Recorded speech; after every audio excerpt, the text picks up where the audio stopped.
આગળ એટલા માટે કરવા આવી કે એમનો પ્રોટોકોલ ભંગ થઈ ગયો ચાલુ સભામાં અમે બોલ્યા, પણ અમે જ્યારે 1.5 વર્ષથી બધાને મળીને બોલે છે ત્યારે તો કોઈ સિરિયસલી લેતો નથી, અને આજે અમે સભામાં બોલ્યા તો એમનો પ્રોટોકોલ ભંગ થઈ ગયો. તો મારો એટલો જ કહેવાનું છે, તમે એટલી પ્રોટોકોલને પડેલી હોય તો તમે પહેલા જ કેમ એક્શન નહીં લેતા જ્યારે અમે 1.5 મહિનાથી ધક્કા ખાતા હતા ત્યારે? જ્યારે તમે મુખ્યમંત્રીને રજૂઆત કરી ત્યારે મુખ્યમંત્રી દ્વારા શું કહેવામાં આવ્યું? એમને એટલું જ કીધું કે તમારા વકીલને મારા જોડે વાત કરાવી દેજો, અને તમે સરકારી વકીલની જરૂરત હોય તો એ પણ મને કહેજો.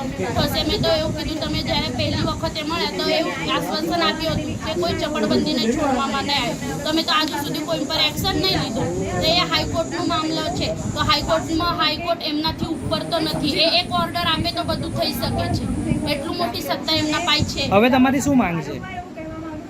માંગ તો 1.5 વર્ષથી કરી રહ્યું છું, પણ અમને નહીં લાગતી કે માંગ થશે. હવે તમારી શું તમને એવું લાગી રહ્યું છે કે મુખ્યમંત્રીને રજૂઆત કરી તો તમને ન્યાય મળશે? નહીં લાગતું મને કે મુખ્યમંત્રી રજૂઆત કર્યા પછી બી અમને ન્યાય મળશે એવું નહીં લાગતું.